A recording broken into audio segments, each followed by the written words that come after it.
நண்பர்களே, நீங்கள் பார்த்து கொண்டு இருப்பது உங்கள் கௌசிகா ரிவ்யூ. சரி, வாங்க வீடியோக்குள்ள போய் என்ன நடக்க போகுது அப்படின்னு சொல்லிட்டு பார்த்தீங்கன்னா, இந்த ராஜேஸ்வரி எதுக்காக இந்த நடிப்பு அப்படின்னு சொல்லிட்டு எல்லாமே நம்ம மல்லிக்கே தெரிய வந்துருச்சுங்க. ராஜேஸ்வரி நீ எதுக்காக பிளான் பண்ண எல்லாமே எனக்கு தெரிஞ்சிச்சு அப்படின்னு சொல்லிட்டு பலான தவட மேலே ஒன்று விட்றாங்க. எப்படி தெரிஞ்சு எதனால் தெரிஞ்சு அப்படின்னு சொல்லிட்டு பார்த்தீங்கன்னா, நம்ம மல்லி இருந்துன்னு சரி அவங்க என்ன திடீர்னு திருந்திட்டாங்களா அப்படின்னு சொல்லிட்டு அவங்க ரூமில் போயிட்டு நன்றி சொல்லிட்டாலான்னு சொல்லிட்டு அவங்க ரூம் அன்னைக்கு போகிறாங்க. அந்த சமயத்தில் அவளும் ரஞ்சிதமும் பேசினு இருக்காங்க. அவளுக்கு எதுக்கு நான் எல்லாமே விஜய்க்கு தெரிகிற மாதிரி நான் கூட்டின்னு போகிறேன், நானே இந்த புடவை அவளுக்கு செலக்ட் பண்ணி தந்துடுறேன் அப்படின்னு சொல்லிட்டு எதுக்கு சொன்னேன், எல்லாமே ஒரு காரணத்தோடு தான். அவளை கோயிலான வச்சு செய்ய போகிறான், அந்த இடத்துல அசிங்கப்பட்டு அவமானப்பட்டு அந்த இடத்த விட்டு ஓட போகிறா. எங்கள் அக்கா எவ்வளோ கஷ்டப்பட்டு உன்னை அந்த இடத்த கூட்டின்னு வந்தா, ஆனால் நீ கேவலமாக இந்த மாதிரி எச்சக்கால மாதிரி இருக்கிறியா, உனக்கு அசிங்கமாக இல்லை அப்படின்னு சொல்லிட்டு விஜயை கேட்டு ஒரு பக்கம் அடித்து துரத்துவான் அப்படின்னு சொல்லிட்டு சொல்லிருக்காரு. என்னடா சொல்கிறா அந்த ராஜேஸ்வரி அப்படி என்னதான் பிளான் வச்சுருக்காங்கன்னு சொல்லிட்டு பார்த்தீங்கன்னா, நம்ம கோவில் பராமரிப்பாளர் இருக்கிறாங்கல்ல, அவங்கக்கிட்ட வந்து காசு கொடுத்து வச்சுருக்காங்க. ஆல்ரெடி இந்த மாதிரி கோயிலுக்கு வந்து அவன் நகையை திரட்டின மாதிரி ஒரு பக்கம் அவன் மேலே பழி போடணும் அப்படின்னு சொல்லிட்டு சொல்லி வச்சுட்டு இருக்காங்க. இதை கேட்டதும் சரி ஓகே, இதை நான் எப்படி செய்ய போகிறேன்னு சொல்லிட்டு தெரியல, ஆனால் செஞ்சு தான் அவனும் வேறு வழி இல்லை அப்படின்னு சொல்லிட்டு முடிவு பண்ணுறாங்க. என்ன நடக்க போகுது, ஏது நடக்க போகுது, எப்படி அவங்க மேலே பழியை போட போகிறாங்க அப்படின்னு சொல்லிட்டு முழு கதையே சொல்ல போகிறாங்க. அப்படி என்ன பண்ண போகிறாங்கன்னு சொல்லிட்டு பார்த்தீங்கன்னா, நம்ம மல்லி பேக் எடுத்து போகிறாங்க.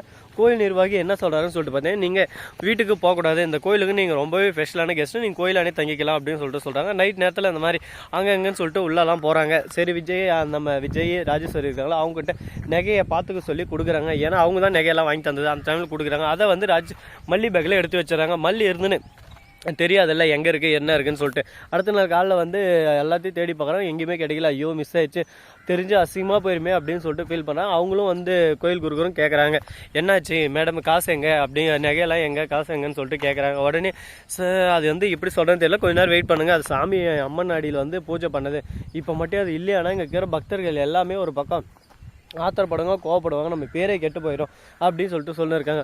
உடனே சரி இருங்க தேடி பார்க்கணும்னு சொல்லிட்டு எல்லா பேக்கில் தேடுறாங்க. மல்லி பேக்கை தேட போகிறாங்க. மல்லி இருந்து என்னை பார்த்தா உங்களுக்கு அப்படி தேடுதா அப்படி இப்படின்னு சொல்லிட்டு கேட்குறாங்க.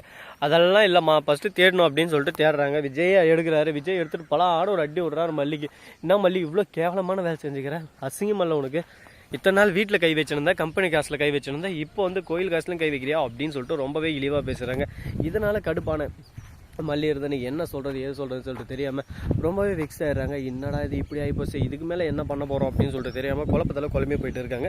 சரி இப்படியெல்லாம் ஒரு பக்கம் போயின்னு இருந்தாலும் அதே சமயத்தில் மறுபக்கம் என்ன நடக்குதுன்னு சொல்லிட்டு பார்த்தீங்கன்னா, விஜய் இருக்காரில் அவர் வந்து போலீஸ்க்கே ஃபோன் பண்ணிடுறாரு. ஏன் எதனால் அப்படின்னு சொல்லிட்டு பார்த்தீங்கன்னா, நம்ம ராஜேஸ்வரியோட பிளானே இது தானே, எப்படியாவது அவளை மாட்டி விடணும் கோத்து விடணும் அப்படின்னு சொல்லிட்டு பிளான் பண்ணாங்க. அந்த பிளான் படி எல்லாமே எக்ஸிக்யூட்டும் பண்ணாங்க.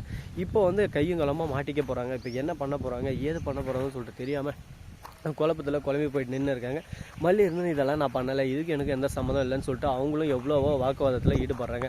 ஆனால் என்ன தான் வாக்குவாதத்தில் ஈடுபட்டாலும் அது எல்லாமே எங்கள் வேலைக்கு ஆகலைங்க, எல்லாமே மல்லி மேலே தான் பழி சொல்கிறாங்க. நம்ம ராஜேஸ்வரி இருந்தாலும் உன்னை நான் எந்த அளவுக்கு நம்புறேன், உன்னை நம்பி தானே இந்த கோயிலுக்கே கூட்டின்னு வந்தேன், உன்னை விஜய் அப்போவே விட்டு வந்துடலான்னு கூட சொன்னான், ஆனால் நான் உனக்காக நான் ஆதரவாக நின்றேன், ஆனால் நீ என்னை ஏமாற்றிட்டு இல்லை அப்படின்னு சொல்லிட்டு ராஜேஸ்வரி அவளோட ட்ராமாவை ஆரம்பிக்கிறான்.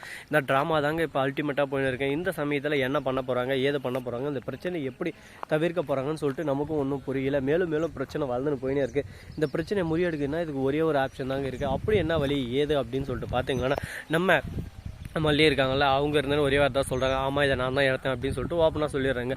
ஆனால் அவங்க தான் இதை எடுக்கலையே, அப்போ எப்படி இவங்க ஓப்பனாக பேசலாம் அப்படின்னு சொல்லிட்டு நமக்கு ஒரு சந்தேகம் இருக்கும். எல்லாத்துக்கும் ஒரு ட்விஸ்ட்டுன்னு ஒன்று இருக்குல்ல, அதுபடி எல்லாமே நடக்குங்க, அதுபடி எல்லாமே மாற்றி அமைக்கலாம். இந்த மாதிரி தான் ஒரு பக்கம் போயின்னு இருக்குது. சரி இப்படியெல்லாம் ஒரு பக்கம் போயின்னு இருந்தாலும் அதே சமயத்தில் மறுபக்கம் என்ன நடக்குதுன்னு சொல்லிட்டு பார்த்தீங்கன்னா, விஜய் இருந்துன்னு ஒரே வார்த்தை தான் சொல்கிறாங்க, அக்கா உண்மையாக சொல்லுங்கள், இதில் உங்களுக்கு எந்த ஒரு சம்மந்தம் இல்லையா, நீங்கள் எதுவும் பண்ணலையான்னு சொல்லிட்டு கேட்குறாங்க. நான் எதுவும் பண்ணலடா, என்ன இன்னும் நம்பலையே, நீ என்னை பார்த்தா உனக்கு எப்படி தருது அப்படின்னு சொல்லிட்டு ஃபீல் பண்ணி அவங்க அக்கா ஆரம்பிக்கிறாங்க. சரி ஓகே, இதை இப்படியே விடக்கூடாது, இந்த பிரச்சனை மேலும் மேலும் பெருசாகணும், இந்த பிரச்சனை எப்படியான முடிவு கொண்டு வரணும்னு சொல்லிட்டு ஒரு முடிவு எடுக்கிறாங்க. அடுத்து என்ன பண்ண போகிறாங்க ஏது பண்ண போகிறாங்க, அந்த பிரச்சனை எப்படி முடிவுக்கு கொண்டு வர போகிறாங்க, அதுதாங்க இப்போ இன்றைக்கான மெயின் ஸ்டோரியாக இருக்க போது. பார்ப்போம், பார்த்து நல்லா தெரிஞ்சுப்போம். ஸோ நண்பர்களே, இது போன்ற யூஸ்ஃபுல்லான வீடியோ நீங்கள் தொடர்ந்து பார்க்க மறக்காமல் நம்ம சேனலை சப்ஸ்கிரைப் பண்ண நண்பர்கள் சப்ஸ்கிரைப் பண்ணுங்கள், லைக் பண்ணுங்கள், ஷேர் பண்ணுங்கள், டிங் பெல்லை தட்டி விட்டு போங்க. அப்போ தான் நான் போகிற அடுத்தடுத்த வீடியோ உடனுக்குடன் வரும். மிக்க நன்றி, தேங்க்ஸ் ஃபார் வாட்சிங்.